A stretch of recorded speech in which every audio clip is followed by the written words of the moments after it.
Why did Black Hills Energy build a new power plant that increased electricity costs? One of the things that's good. Go back. One of the things, if you looked at the costs that Black Hills was paying prior to the construction of the Pueblo Airport Generating Station, this is what it looked like. This is what the trajectory of costs through the purchase power agreement that was being paid to Public Service Company looked like, and it was because of this simple reason.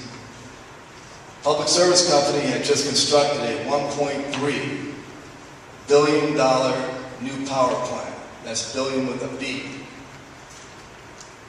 That's at the Comanche Station. The capacity of that plant is about 800 megawatts. The purchase power agreement that Black Hills had from that particular unit was about 300 megawatts. So that's 37.5%. So essentially 37.5% of a $1.3 billion asset was being passed on to the customers of Black Hills Energy. If you pencil that out, that's going to be somewhere between $450 and $500 million. The Pueblo Airport Generating Station cost, the amount that went into rate base for our customers was about $250 million. There was another $250 million that was an investment by our non-regulated independent power producer. But the total cost of that plant was about $500 million. The difference is that the three things I cited earlier, you have to have the ability to provide a hedge against uncertain carbon legislation. You have to have the ability to integrate increasing amounts of renewable energy.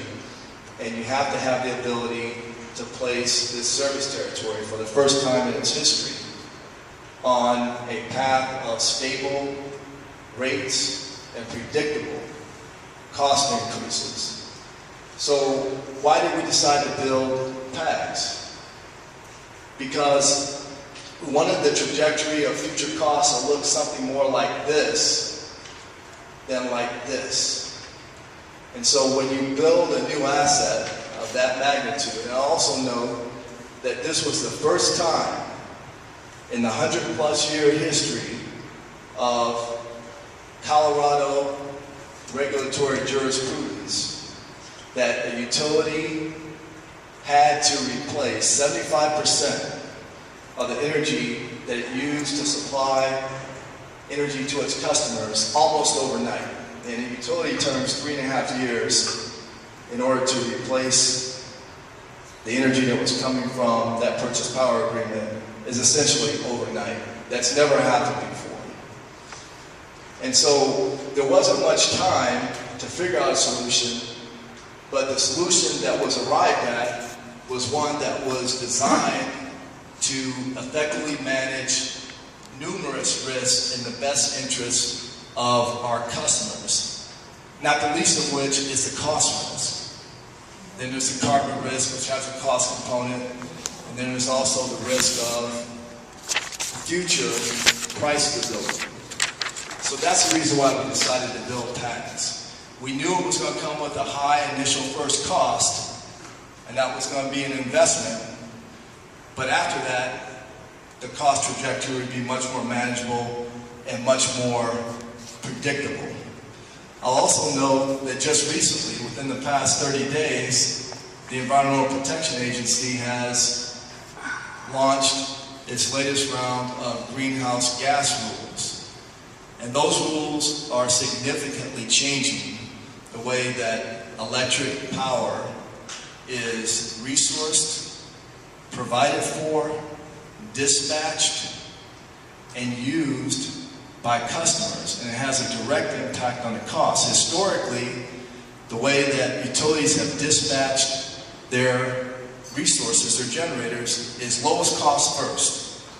If you have 5 generators, the one that's cheapest is the one that gets dispatched first, and then the one that's next cheapest gets dispatched next when that one gets filled up, and then the next one. So the most expensive generators get dispatched last. That's what's called being at the top of the stack. What these new greenhouse gas rules are going to do is essentially dispatch some of the most expensive generators first. Now I say that to say that given the fact that we already have, and we're the only utility in the state of Colorado that is completely off coal. There's no coal generation in our portfolio. And we did that for a specific reason of better managing the risks that our customers would experience by having to deal with a slate of uncertain, future, ongoing, and indeterminate carbon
today, we have both renewable and we have non-renewable energy. By the year 2020, the amount of renewable energy that we supply to customers, the amount of energy that we supply to customers, 30% of that has to come from renewable sources of supply. Now, how is that broken down?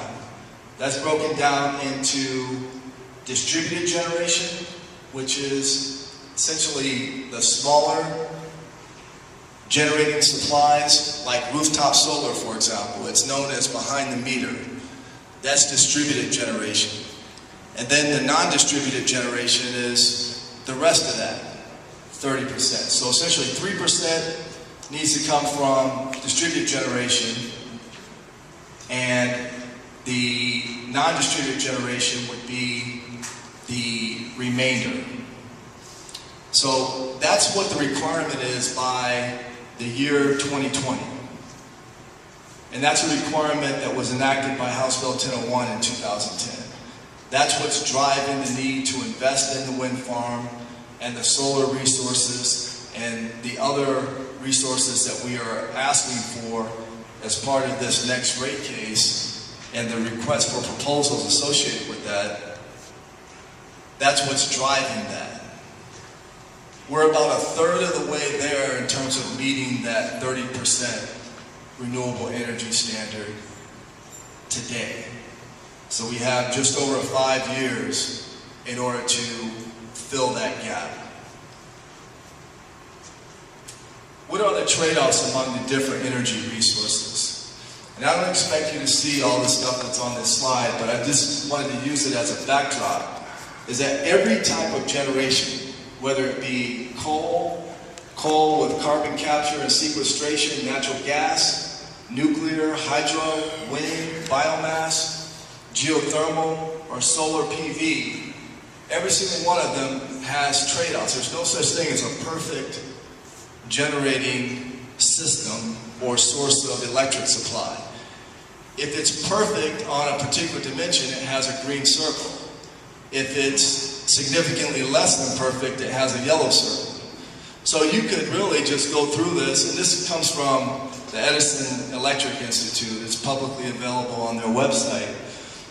Is that you can look at any technology, and you can essentially count the number of green circles that it has, and you can even make that, partial circles, a half, and add those up. And that would give you, kind of like empirically, what would be the optimal source of supply from a renewable energy standpoint. Everything has trade-offs, and there's some sources that have high and low construction costs. There's some that have higher or lower electricity costs once they're constructed. There are others that take up a lot of land. There are others that take up a lot of water. There are others that emit a lot of carbon. There are other emissions besides carbon, such as NOx and sulfur dioxide. There's other waste products. They're also ranked on availability. The ability to generate when needed, i.e. to generate when the sun isn't shining or when the wind isn't blowing. And then there's flexibility, which is the ability to quickly respond to changing needs on the electric system. The electric commodity is the only commodity in the world where the amount that's produced and the amount that's consumed happens in the same nanosecond. Anytime, somewhere, anywhere in our service territory hits a switch on the wall and turns on the light, that's sending a signal somewhere in the system to infinitesimally ramp up generation in order to produce that amount of additional electricity at that moment. There isn't, as of